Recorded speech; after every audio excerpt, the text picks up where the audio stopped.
Feliz y bendecido día, aprendiendo un curso de milagros. El secreto de la verdadera oración es olvidarte de las cosas que crees necesitar.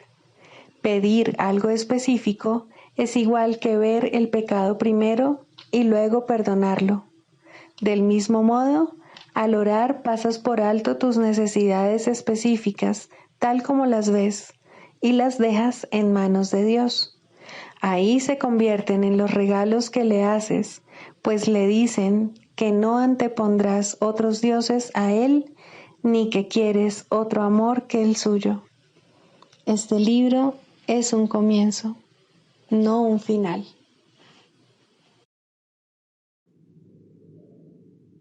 Del prefacio, que postula, párrafo 10. Lo opuesto a ver con los ojos del cuerpo es la visión de Cristo, la cual refleja fortaleza en vez de debilidad, unidad en vez de separación y amor en vez de miedo. Lo opuesto a oír con los oídos del cuerpo es la comunicación a través de la voz que habla en favor de Dios, el Espíritu Santo, el cual mora en cada uno de nosotros. Su voz nos parece distante y difícil de oír, porque el ego, que habla en favor del yo falso y separado, parece hablar a voz en grito. Sin embargo, es todo lo contrario. El Espíritu Santo habla con una claridad inequívoca y ejerce una atracción irresistible. Nadie puede ser sordo a sus mensajes de liberación y esperanza, a no ser que elija identificarse con el cuerpo. Ni nadie puede dejar de aceptar jubilosamente la visión de Cristo a cambio de la miserable imagen que tiene de sí mismo. Introducción. Este es un curso de milagros. Es un curso obligatorio. Solo el momento en que decides tomarlo es voluntario. Tener libre albedrío no quiere decir que tú mismo puedas establecer el plan de estudios. Significa únicamente que puedes elegir lo que quieres aprender en cualquier momento dado. Este curso no pretende enseñar el significado del amor, pues eso está más allá de lo que se puede enseñar. Pretende, no obstante, despejar los obstáculos que impiden experimentar la presencia del amor, el cual es tu herencia natural. Lo opuesto al amor es el miedo, pero aquello que todo lo abarca no puede tener opuestos. Este curso puede, por lo tanto, resumirse muy simplemente de la siguiente manera. Nada real puede ser amenazado. Nada irreal existe. En esto radica la paz de Dios. Capítulo 1. El significado de los milagros. Primero, principios de los milagros. Principio 9. Los milagros son una especie de intercambio. Como toda expresión de amor, que en el auténtico sentido de la palabra es siempre milagrosa, dicho intercambio invierte las leyes físicas. Brindan más amor tanto al que da como al que recibe.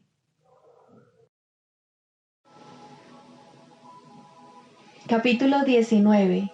La consecución de la paz. Cuarto, los obstáculos a la paz. A medida que la paz comience a extenderse desde lo más profundo de tu ser para abarcar a toda la filiación y ofrecerle descanso, se topará con muchos obstáculos. Algunos de ellos los tratarás de imponer tú.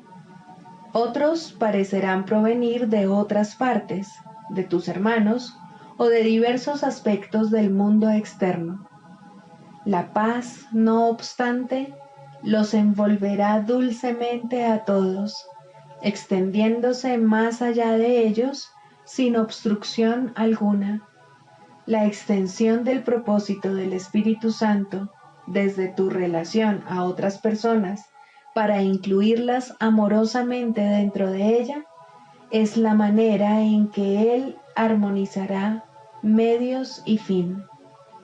La paz que Él ha depositado muy hondo dentro de ti y tu hermano se extenderá quedamente a cada aspecto de vuestras vidas, rodeándoos a ambos de radiante felicidad y con la sosegada certeza de que gozáis de absoluta protección.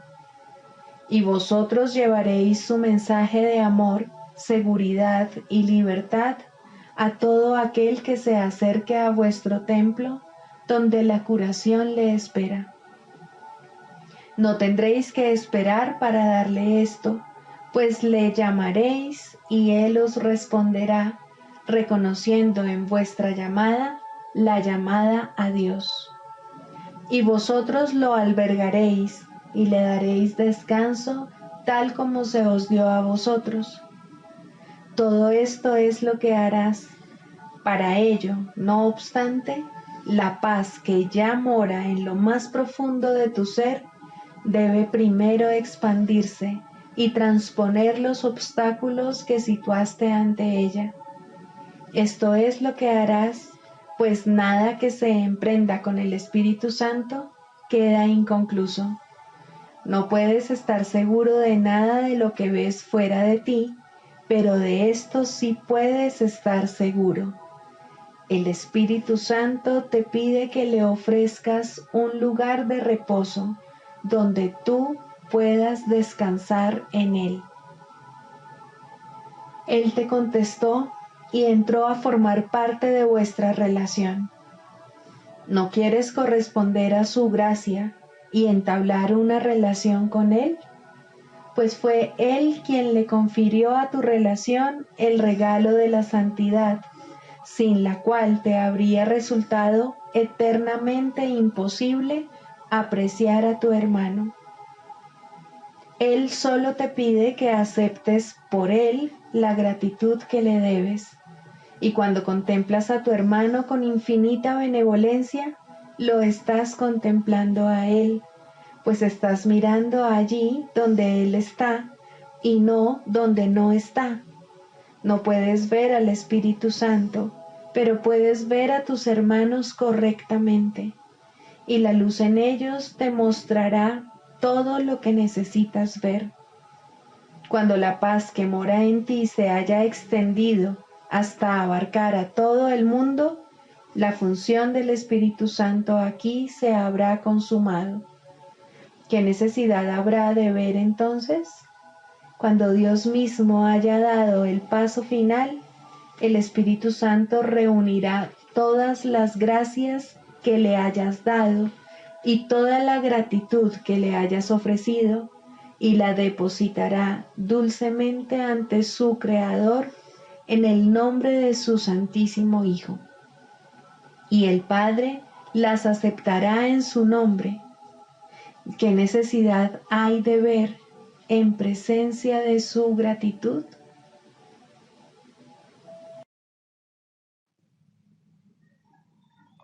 Libro de ejercicios, lección 22. Lo que veo es una forma de venganza. La idea de hoy describe con gran precisión la manera en que todo aquel que alberga en su mente pensamientos de ataque no puede sino ver el mundo. Habiendo proyectado su ira sobre el mundo, lo que ve es la venganza a punto de devolverle el golpe. De esta manera, percibe su propio ataque como un acto en defensa propia. Esto se convierte progresivamente en un círculo vicioso hasta que esté dispuesto a cambiar la manera como ve las cosas. De lo contrario, los pensamientos de ataque y contraataque le consumirán y poblarán todo su mundo. ¿De qué paz mental podría gozar en tales condiciones? De esta fantasía salvaje es de lo que te quieres escapar. ¿No es maravilloso recibir las buenas nuevas de que no es real? ¿No te alegra de sobremanera descubrir que te puedes escapar de ella? Tú has fabricado lo que deseas destruir, lo que odias y lo que quieres atacar y matar. Nada de lo que temes existe.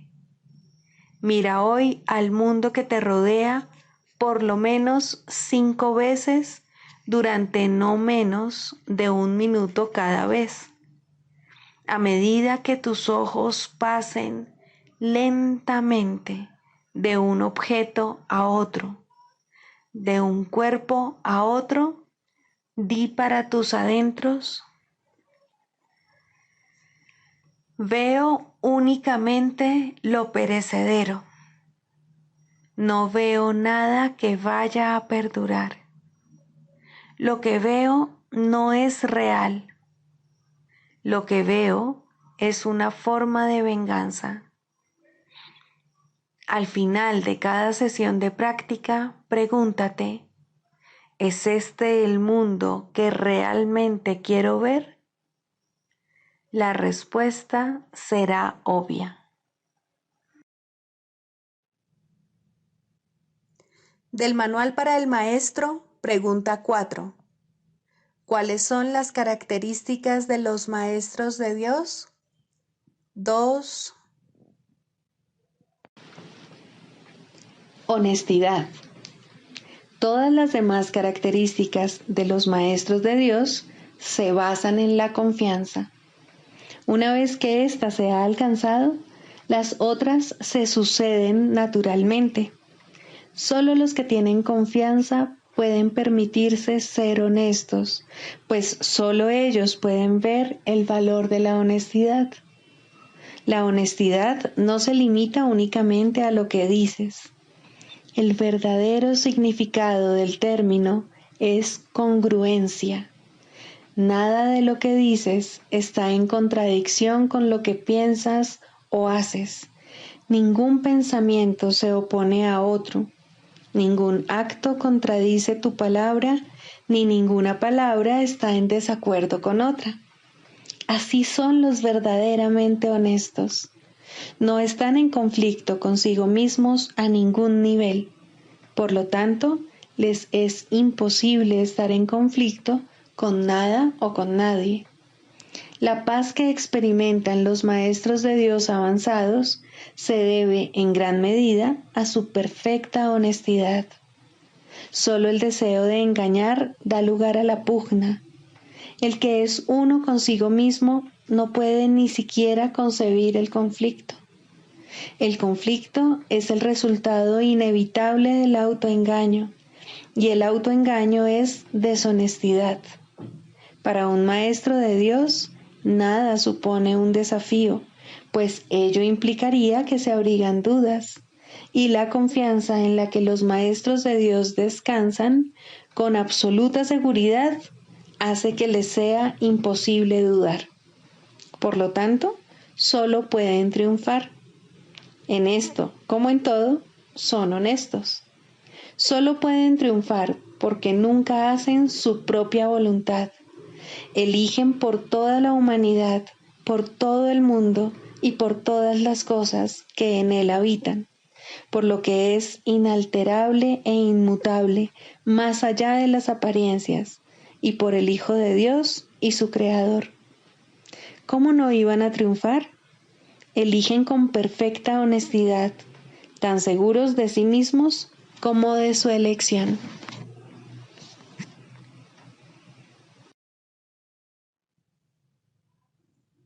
Manual para el Maestro, pregunta 22. ¿Qué relación existe entre la curación y la expiación? La curación y la expiación no están relacionadas, son lo mismo. No hay grados de dificultad en los milagros porque no hay grados de expiación. Este es el único concepto total que es posible en este mundo, porque es la fuente de una percepción completamente unificada. La idea de una expiación parcial no tiene sentido, del mismo modo como es imposible que haya ciertas áreas en el cielo reservadas para el infierno. Acepta la expiación y te curarás. La expiación es la palabra de Dios. Acepta su palabra y ya no quedará nada que pueda dar lugar a la enfermedad. Acepta su palabra y todo milagro se habrá realizado. Perdonar es curar. El Maestro de Dios ha decidido que aceptar la expiación para sí mismo es su única función. ¿Qué puede haber entonces que Él no pueda curar? ¿Qué milagro se le podría negar? El progreso del Maestro de Dios puede ser lento o rápido, dependiendo de si reconoce la naturaleza inclusiva de la expiación o de si, por algún tiempo, excluye de ella ciertas áreas problemáticas. En algunos casos se alcanza una súbita y total conciencia de cuán perfectamente aplicable es la lección de la expiación a todas las situaciones, mas esos casos son relativamente raros.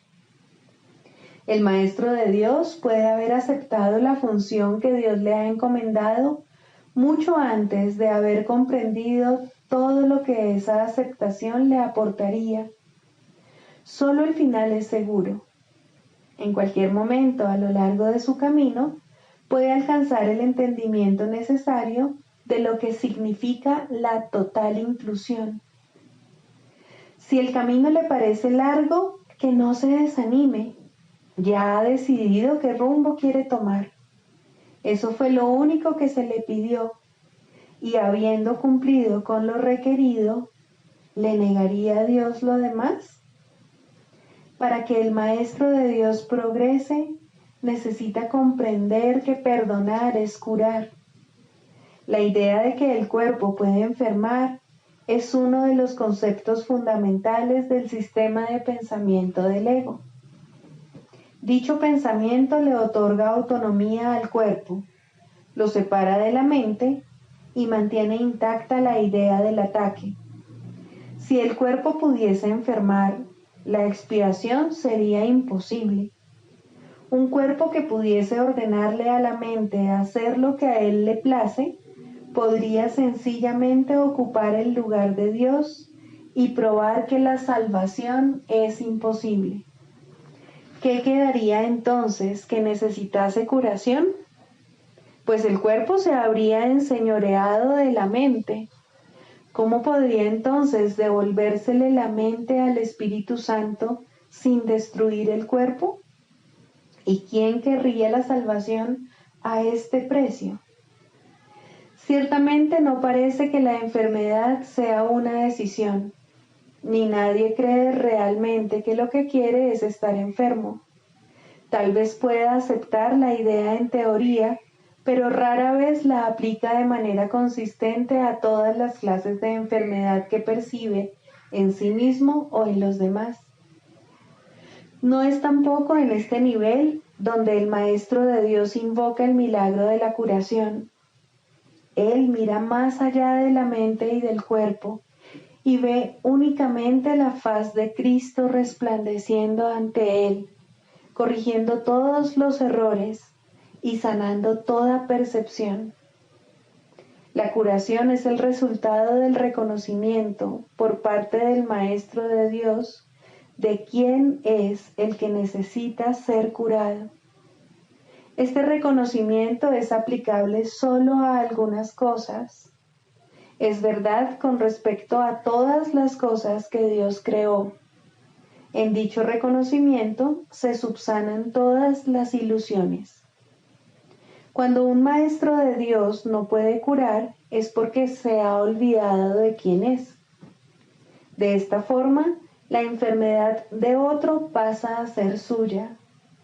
Al permitir que esto suceda, se identifica con el ego del otro y por lo tanto confunde a éste con un cuerpo. Al hacer eso, se niega a aceptar la expiación para sí mismo y es imposible que pueda ofrecérsela a su hermano en el nombre de Cristo. De hecho, será incapaz de reconocer a su hermano en absoluto, pues su Padre no creó cuerpos y por consiguiente solo estará viendo en su hermano lo irreal. Un error no puede corregir otro error y una percepción distorsionada no cura. Hazte a un lado, Maestro de Dios. Has estado equivocado. No señales el camino, pues has perdido el rumbo. Dirígete de inmediato a tu Maestro y deja que Él te cure. La ofrenda de la expiación es universal. Es aplicable por igual a todo el mundo y en cualquier circunstancia.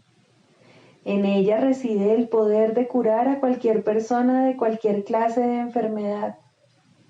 No creer esto es ser injusto con Dios y por ende serle infiel. El que está enfermo se percibe a sí mismo como separado de Dios. ¿Quieres verle tú, además, separado de ti? Tu tarea es sanar la sensación de separación que le hizo enfermar.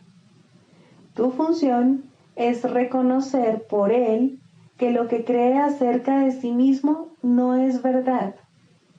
Tu perdón debe mostrarle eso. Curar es muy simple. La expiación se recibe y se ofrece. Habiéndose recibido, tiene que haberse aceptado. Es en el recibir, pues, donde yace la curación. Todo lo demás se deriva de este único propósito. ¿Quién podría limitar el poder de Dios? ¿Quién entonces podría determinar quién se puede curar y de qué enfermedad y qué debe permanecer excluido del poder de perdonar de Dios? Esto ciertamente sería una locura. La función de los maestros de Dios no es imponer límites al Padre, ya que no es su función juzgar a su Hijo, y juzgar al Hijo es limitar a su Padre. Ambas cosas están igualmente desprovistas de sentido. Sin embargo, esto no se comprenderá hasta que el Maestro de Dios reconozca que juzgar y limitar no son sino un mismo error. Con esto recibe la expiación, pues deja de juzgar al Hijo de Dios y lo acepta tal como el Padre lo creó. Ya no se encuentra separado de Dios, dictando dónde se debe administrar la curación y dónde debe negarse.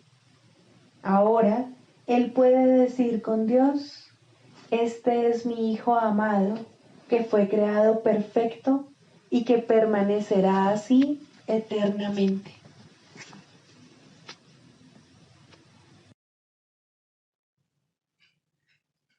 Clarificación de términos. Mente, espíritu.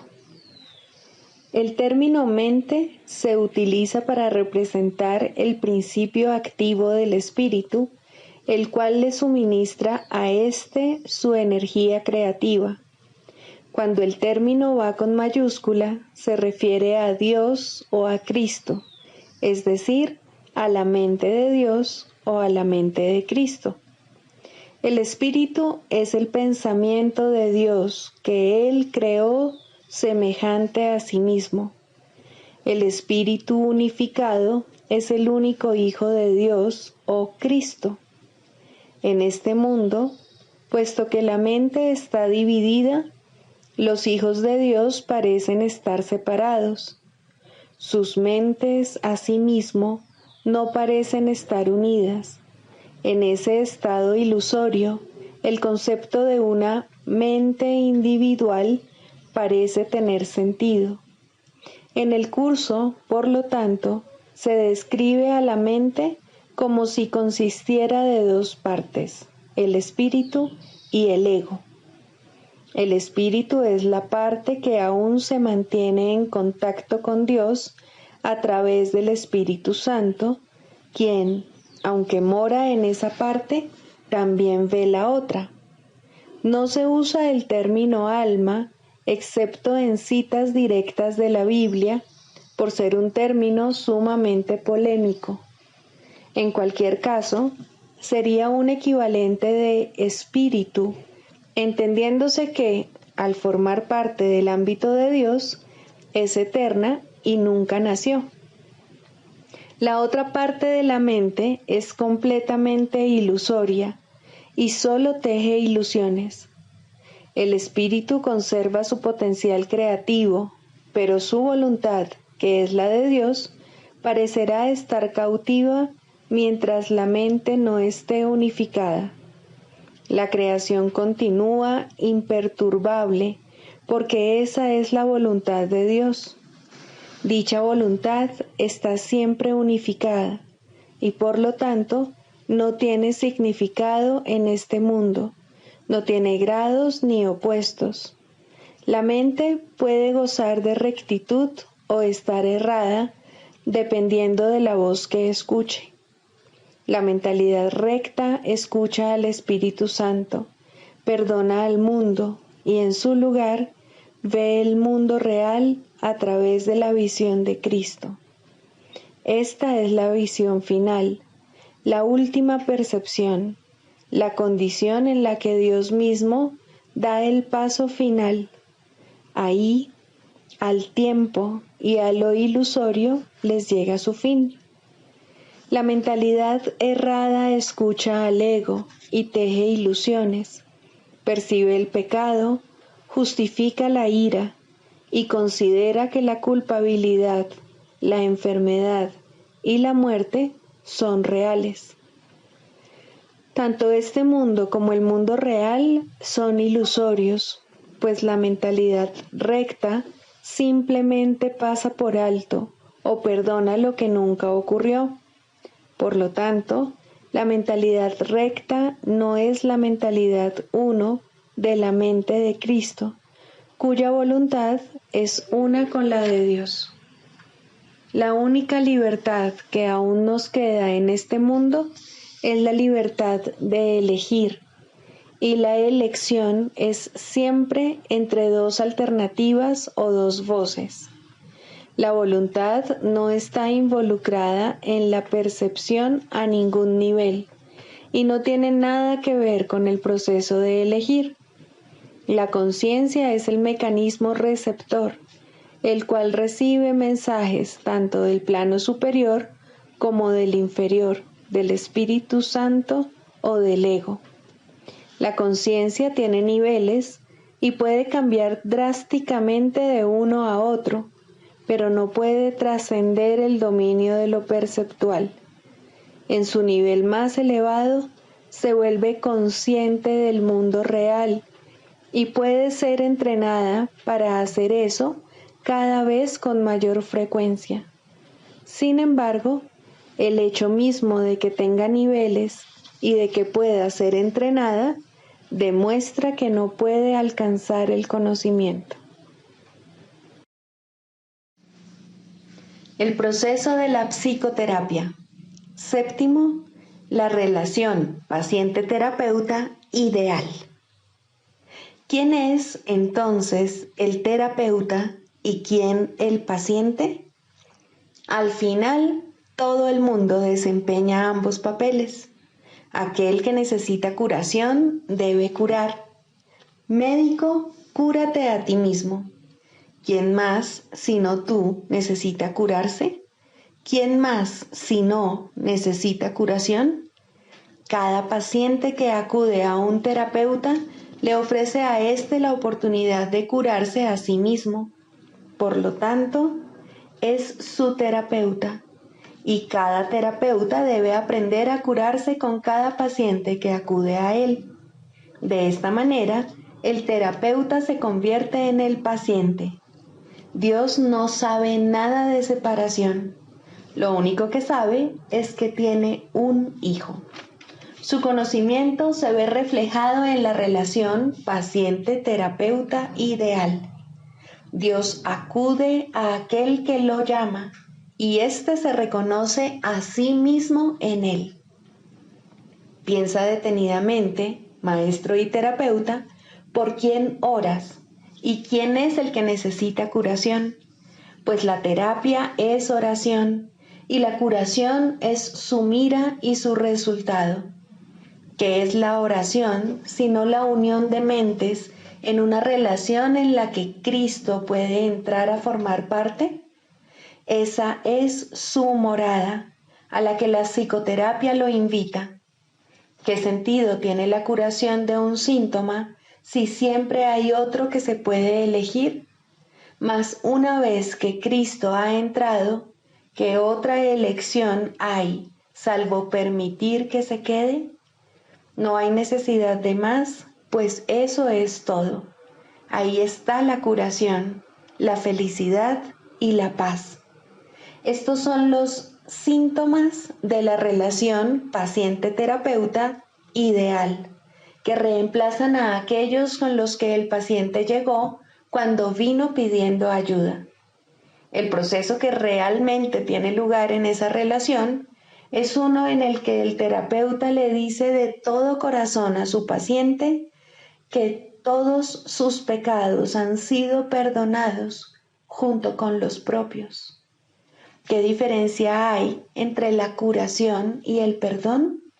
Solo Cristo perdona, pues conoce su falta total de pecado. Su visión sana la percepción y la enfermedad desaparece, pues una vez que su causa ha sido eliminada, no vuelve a presentarse más. Para que esto tenga lugar, no obstante, se necesita la ayuda de un terapeuta muy avanzado, capaz de unirse al paciente en una relación santa, en la que todo sentido de separación finalmente se supere. Para ello se requiere una cosa y solo una: que el terapeuta no se confunda a sí mismo con Dios en modo alguno. Todo sanador no sanado cae en esta confusión fundamental de una u otra forma al considerarse como su propio creador en lugar de creado por Dios. Rara vez, si acaso, es esta una confusión de la que es consciente, o el sanador no sanado se convertiría instantáneamente en un maestro de Dios y consagraría su vida a la verdadera curación. Antes de llegar a este punto, pensó que estaba a cargo del proceso terapéutico y que, por lo tanto, era responsable de sus resultados. Los errores del paciente se convirtieron así en sus fracasos, y la culpabilidad se convirtió en la cubierta, obscura y fuerte, de lo que debía ser la santidad de Cristo. La culpabilidad es inevitable para aquellos que se valen de su propio juicio al tomar decisiones. La culpabilidad es imposible para aquellos a través de los cuales habla el Espíritu Santo. Eliminar la culpabilidad es el verdadero objetivo de la terapia y el evidente objetivo del perdón. En esto su unicidad se puede apreciar claramente, mas ¿cómo podría experimentar el final de la culpabilidad quien se siente responsable de su hermano en el papel de guía suyo? Tal función presupone un conocimiento que nadie aquí puede tener, una certeza del pasado, del presente y del futuro, así como de todos los efectos que en ellos puedan ocurrir. Solo desde esta perspectiva omnisciente podría ser posible semejante función, mas ninguna percepción es omnisciente, ni es el diminuto yo de uno solo contra el universo capaz de asumir que posee tal sabiduría, excepto en la locura. Que muchos terapeutas están locos es obvio. Ningún sanador no sanado puede estar completamente cuerdo. No obstante, es tan demente negarte a aceptar una función que Dios te ha encomendado como lo es inventar una que Él no te dio. El terapeuta avanzado en ningún caso puede dudar del poder que hay en él, ni tampoco de la fuente de ese poder. Comprende que todo poder en la tierra y en el cielo le pertenece por ser quien es. Y él es quien es debido a su creador, cuyo amor reside en él y quien jamás puede fallar. Piensa en lo que esto significa. Los regalos de Dios son suyos para dar. Sus pacientes son los santos de Dios, quienes invocan su santidad para hacerla suya. Y según Él las concede, ellos contemplan la radiante faz de Cristo, que, a su vez, los contempla a ellos. Los dementes, al creer que son Dios, no temen ofrecer debilidad al Hijo de Dios, y por esa razón lo que ven en Él en verdad los atemoriza. El sanador no sanado no puede evitar sentir miedo de sus pacientes y sospechar de su lealtad por la traición que ve en sí mismo. Intenta curar y en ocasiones tal vez lo consiga. Su éxito será limitado y de corta duración. No ve el Cristo en aquel que acude a él. ¿Qué respuesta puede dar aquel que parece un extraño, ajeno a la verdad y pobre en sabiduría, desprovisto del Dios que le debe ser dado? Contempla a tu Dios en él, pues lo que ves será tu respuesta.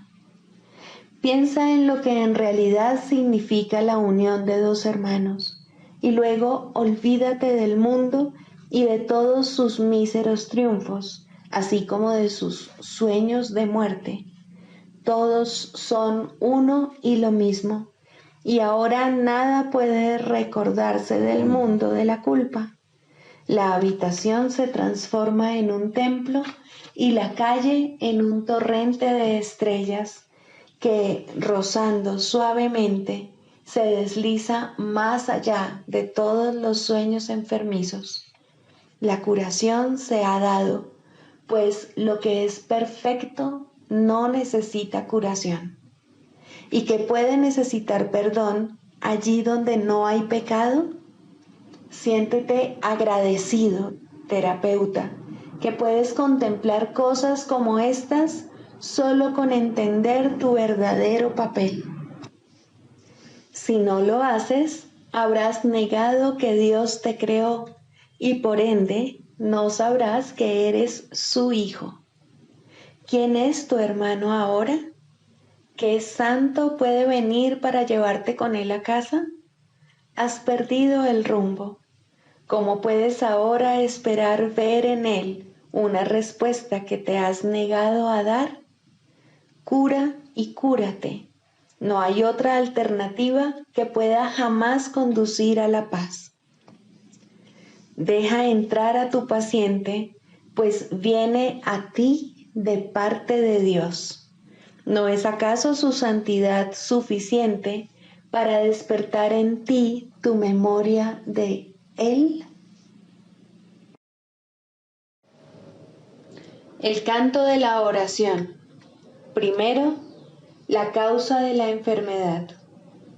No confundas el efecto con la causa, ni pienses que la enfermedad se encuentra aparte y separada de lo que no puede sino ser su causa. La enfermedad es una señal, una sombra de un pensamiento malvado que parece ser real y justo, de acuerdo con las normas de este mundo. Es la prueba externa de pecados internos y da testimonio de pensamientos rencorosos que hieren y procuran hacer daño al Hijo de Dios. Curar el cuerpo es imposible, y esto queda demostrado por la brevedad de la cura. El cuerpo acabará muriendo de todas maneras, y así lo único que hace su curación es demorar su retorno al polvo de donde nació y al que volverá. La falta de perdón del Hijo de Dios es la causa del cuerpo. No ha abandonado su fuente, y esto queda claramente demostrado por su dolor y envejecimiento y por la marca de la muerte que pesa sobre sí. El cuerpo les parece temeroso y frágil a quienes piensan que sus vidas están bajo su mandato y vinculadas a su inestable y nimio aliento.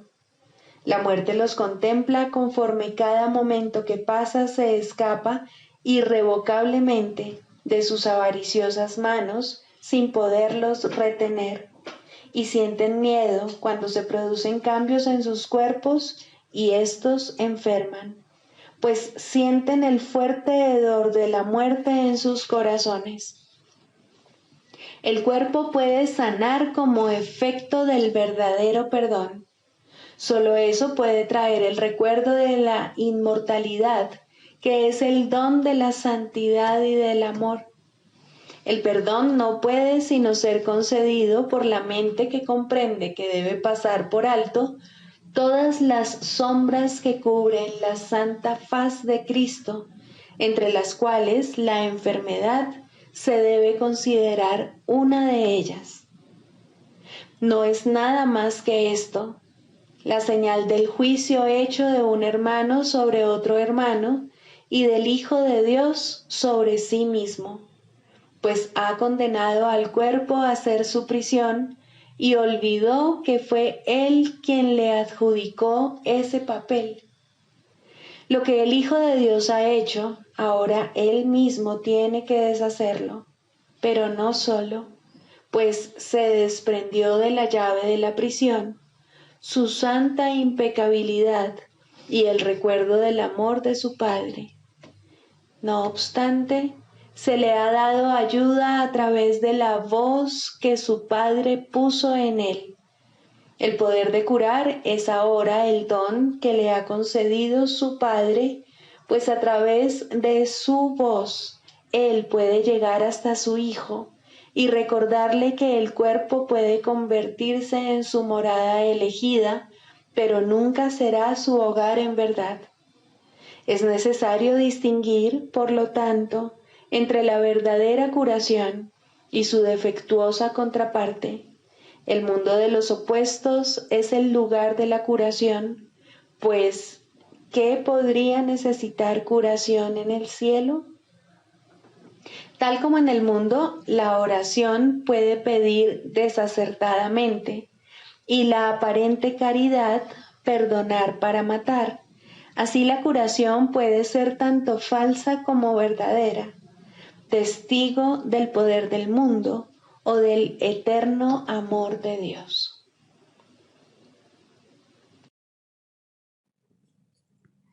Sigamos a Jesús haciendo del perdón algo tan natural como respirar y algo tan vital como el aire. Amén.